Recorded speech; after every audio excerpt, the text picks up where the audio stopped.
Usa sa mga panginabuhian sa mga taga Salmal Island sa Davao del Norte mao ang manuyom.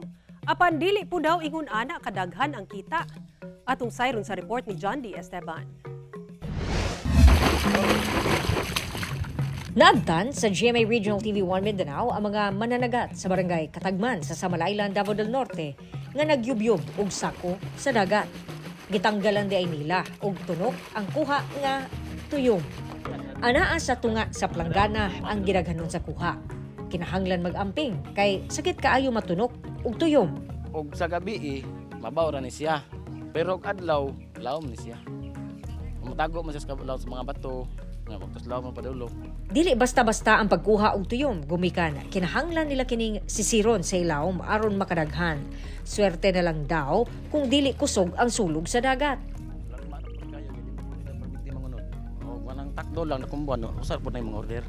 Gitudluan kita sa mga taga baybay kung unsaon pag-abli sa tuyom ug ang saktong pagkaon ini. Ni mata-mata niya, muha na siyang itulak pasulod. Na nya, lalo ni mo ni. Kabuaon ni mo ni. Na. To tanggalo ni mo tong iyahang sulod daw na. So mao na ni kani iyahang yellow, mao na makaon. Tamis-tamis nga creamy ang lasa sa unod nga color yellow o gitawag nga gonads. Sumala sa National Nutrition Council sa Department of Health, kakuhaan kini og protina, dietary fiber, minerals, beta-carotene, vitamin C ug A. Mas nami kung butangan og suka nga sinamak.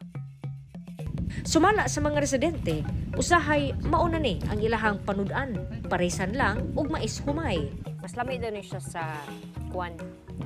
Mais nga kanon.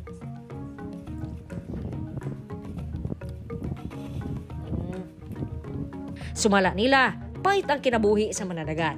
Apan, way mahimo, bastang importante, patas sila nga nanginabuhi. Legal ang tinubdan sa kita.